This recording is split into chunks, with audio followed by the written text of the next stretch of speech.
안녕하십니까. 2021년 12월 27일 최병무의 팩트 시작하겠습니다. 조금 전에 윤석열 정부의 연말 특사 명단이 발표됐습니다. 이 명단을 우선 쭉 말씀을 드리고 여기에 아이러니가 하나 숨어 있다. 당장 야당에서는 자기 식구 봐주기다 뭐 이런 그 평가가 나올 법한 얘기들인데 왜 그런가 이런 걸 말씀을 드리겠습니다. 자, 우선 가장 주목받는 사람은 이명박 전 대통령입니다. 뭐 징역 17년 선고받았었죠. 뇌물수수 횡령 혐의. 뭐 그래서 뭐 대부분 사실은 아직 징역형이 남아 있지만 특사 사면 복권 뭐 이렇게 됐고요. 뭐 복권 됐다고 해서 이명박 전 대통령이 지금 다시 정치 활동을 시작할 수 있는 건 아니니까. 그러니까 이건 상징적인 의미가 있다. 그다음에 뭐 딸 채용 비리 혐의 뭐 이런 걸로 유죄가 확정됐던 김성태 전 그 원내대표 뭐 사면 복권 됐고요. 그다음에 윤 대통령 현재도 국가안보실 1차장이죠. 김태효 전 청와대 비서관. 이명박 정부 당시에 청와대에 재직했었는데 비밀 물건을 개인적으로 유출해서 군사기밀보호법 위반 혐의로 유죄가 확정됐었죠. 뭐 역시 사면됐고요. 또 이명박 정부 시절에 국정원 댓글 조작 사건 또는 뇌물수수 혐의 뭐 이런 걸로 해서 원세훈 전 국정원장. 그다음에 박근혜 정부 시절 국정원 뇌물 혐의로 징역 5년을 선고받았던 최경환 전 경제부총리 사면 복권됐고요. 그다음에 이명박 정부 시절 댓글 공작을 지시한 배득식 전 기무사령관 사면 복권, 옥도경 연재욱 전 사이버사령관 복권. 그다음에 박근혜 정부 시절 국정농단 혐의 김기춘 전 대통령 비서실장, 조윤선 박준우 전 정무수석, 조원동 전 경제수석, 우병우 전 민정수석. 그다음에 뭐 흔히 문고리 3인방 뭐 이렇게 얘기가 돼 있었죠. 안봉근, 이재만, 정호성 청와대 비서관 여기도 복권. 남재준, 이병호, 이병기 전 국정원장 뭐 여기도 특별 사면 복권. 그다음에 최구식, 이병석 전 새누리당 의원, 그다음에 이완영 전 자유한국당 의원 여기도 사면됐고 이게 이제 여권 사람들입니다. 야권에서는 김경주 전 경남도지사 뭐 역시 사면은 됐지만 복권은 없었습니다. 그러니까 2018년 5월까지는 피선거권이 없습니다. 출마를 못한다는 얘기죠. 뭐 국회의원 출마도 못하고 대통령 출마도 못한다는 얘기입니다. 물론 앞으로 또 복권 절차를 밟게 되면 뭐 충분히 할 수가 있죠. 2018년이면 아직 멀었으니까.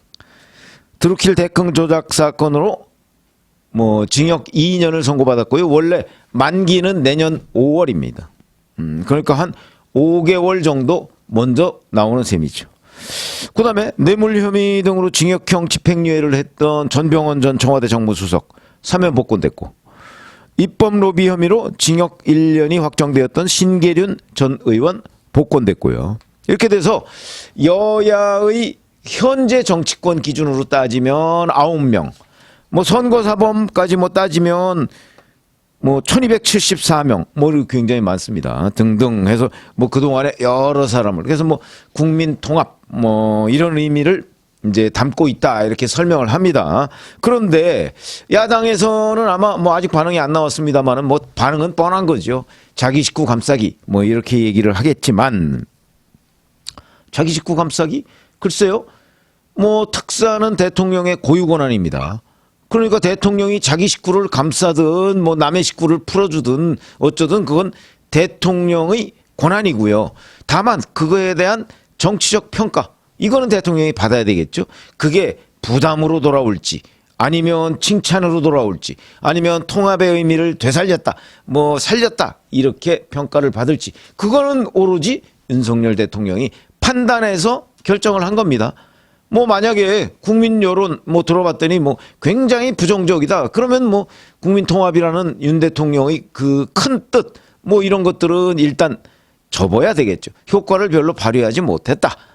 이렇게 해야 되는 것이고 그게 아니고 국민들이 야 그래도 윤석열 정부 출범한 지 한 7개월 됐는데 7개월 돼가는데 뭐 야당도 이렇게 해서 좀 포함해서 이만큼 특별 사면을 해주고 복권을 해주고 그러면 뭐 앞으로 뭐 좀 통합의 뭐 어떤 정신 뭐 이런 거는 일정 부분 발휘된 거 아니냐 뭐 이렇게 생각할 수도 있고 그 평가는 오로지 국민들이 내릴 것이다. 근데 제가 아이러니라고 얘기했던 부분은 자 제가 이렇게 쭉 불러드린 것 중에서도 아마 그런 느낌을 많이 받으셨을 텐데 대부분 여당, 지금의 여당, 국민의힘 관련 또는 국민의힘 전신, 뭐 새누리당, 자유한국당 뭐 이런 사람들 정치인들이 대부분이고요.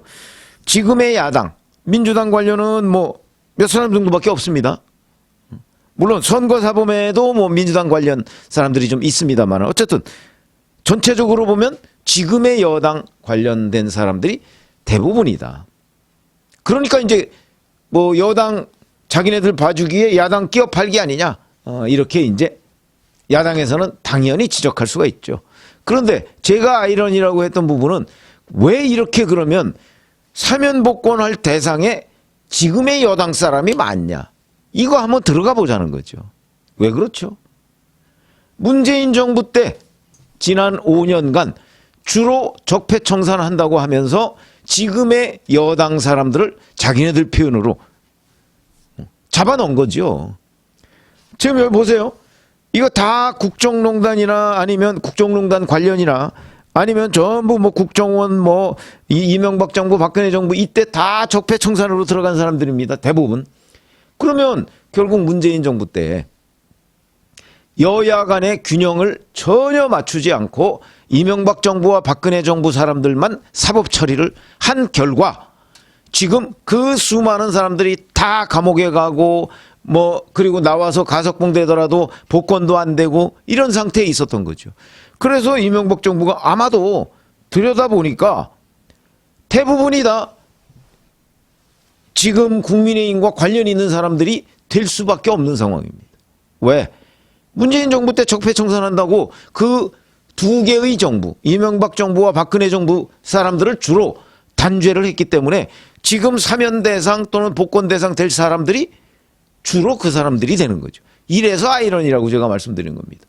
지금 현재도 자 이재명 대표 아마 이렇게 얘기할 겁니다. 지금도 야당 파괴, 뭐 정치 보복 이렇게 얘기를 하고 있죠. 우리 잘 아시다시피 이명박 정부와 박근혜 정부 사람들을 문재인 정부 초창기 또는 중기까지 뭐 사실 그때 지금 윤석열 대통령이 서울중앙지검장 검찰총장 해가면서 주로 그 수사했던 거 아닌가요? 그렇게 수사를 했던 사람들이 감옥에 갔다가 지금 현재 감옥에 형이 확정돼서 있거나 아니면 나와 있거나 가석방 상태로 있거나 복권이 안 된 상태로 있는데 이번에 윤 대통령이 본인이 수사했던 사람들을 본인이 결국은 특별사면으로 풀어주는 아이러니가 있다. 근데 지금 이재명 대표 쪽은 왜 우리만 편파적으로 그러느냐 그러지만 사실 지금 사면 대상에 거의 편파적이라고 할 정도로 국민의힘 관련자들이 많게 된 거는 문재인 정부 때의 검찰이 편파적으로 사정을 했기 때문이다. 그렇게 되는 겁니다. 그러니까 아마 앞으로 잘 모르겠습니다. 5년 뒤에 뭐 정권 교체가 될지 아니면 정권 승계가 될지는 모르겠습니다만 언젠가 또 정권 교체가 돼서 만약에 그 대통령이 사면권을 행사한다고 하면 지금의 민주당 사람들이 많지 않을까요? 왜? 지금의 민주당 사람들이 주로 지금 윤석열 정부의 검찰에 의해서 감옥에 가게 되는 거 아닌가요? 당장 이재명 대표 관련해서 감옥에 간 사람 지금 많지 않습니까? 그 사람들 형 확정돼 보십시오. 아마 그 사람들 중에 풀려날 사람 별로 없을걸요? 그렇게 되면 뭐 몇 년 해놓으면 그 사람들이 이제 대거 다음 정부의 사면 대상이 될 것이다. 어찌 보면 저는 아이러니라고 표현을 했지만 어찌 보면 당연한 것일 수도 있다. 왜? 늘 사정작업이라는 거는 권력이 있는 사람이 권한을 휘둘렀을 때 직권남용도 되는 것이고 또 그때 권력을 가지고 있었기 때문에 뇌물도 되는 것이고 이런 거 아니겠습니까? 그러다 보니까 참 아이러니처럼 느껴지지만 지금 현재 민주당이 이런 사면을 보고 자기 식구 감싸기다라고 했는지 모르겠으나 그게 결국 한 4, 5년 전을 돌이켜보면 문재인 정부의 검찰이 그만큼 이명박 정부와 박근혜 정부 사람들만 단죄를 했다. 처벌을 했다. 심지어는 청와대 캐비닛 뒤져가지고 거기서 나온 자료를 검찰에 제출하고 그걸 발표하고 이렇게까지 했었습니다. 그 결과가 어찌 보면 지금 사면 대상을 고르다 보니까 결국 이명박 정부와 박근혜 정부 때 이런저런 일을 해서 처벌을 받은 사람 중심의 사면 복권이 될 수밖에 없는 상황이다. 아이러니죠, 참. 그런 겁니다. 그래서 그 지금의 이 사면 복권 대상자들을, 특별 사면 복권 뭐 이 대상자들을 보니까 결국은 문재인 정부의 적폐청산이라고 하는 그 길고 긴 작업에 당한 사람들, 뭐 그중에 뭐 명백한 범죄 혐의를 저지른 사람도 많고 조금 억울하게 당한 사람도 저는 있을 거라고 봅니다. 그런 사람들이 주로 이번에 사면이 됐다. 그런 거고요. 다만 뭐 저는 뭐 몇 차례 말씀을 드렸지만 이제 국민 통합 뭐 이런 걸 상징성으로 윤석열 정부가 지금 내세웠지만 그 부분은 사실은 야당에서 뭐 조금 인정하는 정도의 그 사면 복권이 이루어졌으면 그게 효과를 100% 볼 텐데 뭐 그런 건 아닌 것으로 봅니다. 그러니까 저희가 그냥 중립적으로 봐도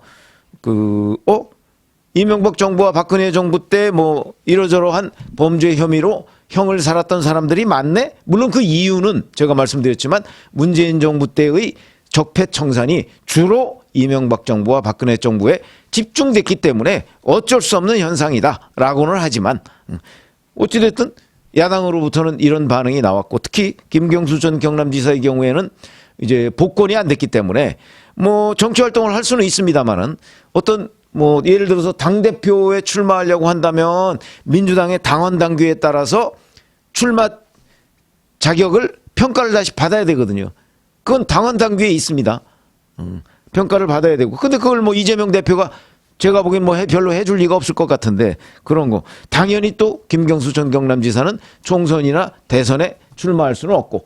다만 그런 이제 정치적 상황이 앞으로도 굉장히 많이 남았기 때문에 그리고 또 뭐 복권 기회가 여러 차례 있을 거 아닙니까? 아마 윤석열 대통령이 사면권을 행사할 때마다 김경수 전 경남지사 복권 언제 하는지 이런 부분이 아마 논란이 될 겁니다. 뭐 그렇긴 하겠지만 어차피 대통령 사면권이라는 것은 대통령의 고유 권한이고 프리미엄이다. 집권당의 프리미엄이다.